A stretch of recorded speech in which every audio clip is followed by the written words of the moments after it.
क्या कैंसर आनुवंशिक होते हैं?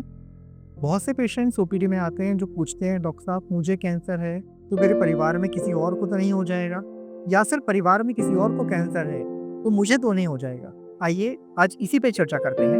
नमस्कार, मैं doctor Vikram Singhal, medical oncologist, Shri Jagannath cancer hospital, Dubai. क्या कैंसर आनुवंशिक होते हैं?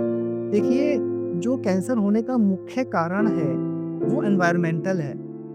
मैक्सिमम कैंसर होने के कारण जो है वो हमारा लाइफस्टाइल है, या फिर जो सिगरेट या बीड़ी जैसे आप जानते हैं, गुटखा, पान मसाला, इसकी वजह से होते हैं, या फिर पॉल्यूशन की वजह से होते हैं। 5% कैंसर अनुवांशिक हो सकते हैं। तो हमें कैसे पता लगेगा कि ये कैंसर अनुवांशिक हो सकता है या नहीं?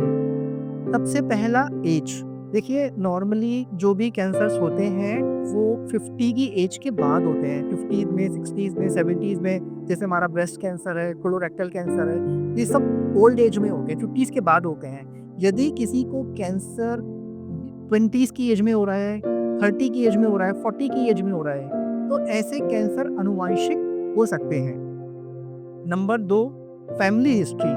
यदि आपकी फैमिली में किसी को कैंसर है, 2 या 2 से अधिक लोगों को कैंसर है, तो ऐसे कैंसर अनुवांशिक हो सकते हैं। इसके अंदर भी बहुत सी बातें हैं, जैसे कि मान लिया अगर आपके सगे भाई या सगी बहन को कैंसर है, तो ऐसे लोगों को फर्स्ट डिग्री रिलेटिव कहते हैं। तो फिर अनुवांशिक कैंसर होने के चांसेस ज़्यादा होते हैं। यदि आपके पिताजी को या फिर उनके फादर को है तो ये सेकंड डिग्री रिलेटिव है, इसमें चांसेस थोड़े से कम हो जाते हैं।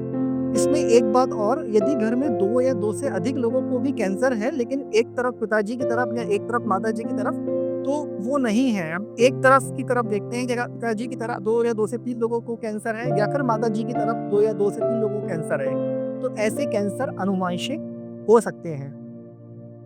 नंबर 3, कुछ अगर आपको एक ही मरीज के अंदर 2 या 2 से अधिक कैंसर है, मान लिया कोई पेशेंट मेरे पास में आती है, उसको पहले ब्रेस्ट कैंसर का ट्रीटमेंट हो चुका है, अब उसको ओवेरियन कैंसर या एंडोमेट्रियल कैंसर यानी बच्चेदानी का कैंसर है, तो ऐसे कैंसर्स भी अनुवांशिक हो सकते हैं। कुछ कैंसर्स जैसे कि ट्रिपल नेगेटिव ब्रेस्ट कैंसर या फिर MSI हाई कोलोरेक्टल कैंसर, ये कैंसर भी अनुवांशिक हो सकते हैं। अगर हमें किसी मरीज में आनुवंशिक कैंसर होने का शक होता है, तो हम कैसे पहचानें और क्या जांच करें? देखिए, अगर हमें ऐसे पेशेंट में शक होता है कि ये कैंसर आनुवंशिक हो सकता है, तो हम क्या करते हैं, उसकी जेनेटिक काउंसलिंग करते हैं और ब्लड में कुछ जर्म लाइन म्यूटेशंस होती हैं, उसके टेस्ट करते हैं और उससे पता लगाते हैं कि कैंसर आनुवंशिक है या नहीं। माना किसी पेशेंट की वो टेस्ट पॉजिटिव आ जाता है और हमें ये बात पता लग जाती है कि कैंसर आनुवंशिक है, तो हमें क्या करना चाहिए? देखिए, अभी तक आनुवंशिक कैंसर्स के लिए, जेनेटिक कैंसर्स के लिए कोई भी जीन थेरेपी बाजार में उपलब्ध नहीं है। तो यानी कि अगर हमें पता भी लग जाता है कि कैंसर आनुवंशिक है, तो हम ऐसी कोई मेडिसिन नहीं है जिससे कि उसके डीएनए में म्यूटेशन करके उसको रोक सकें। तो हमें क्या करना चाहिए?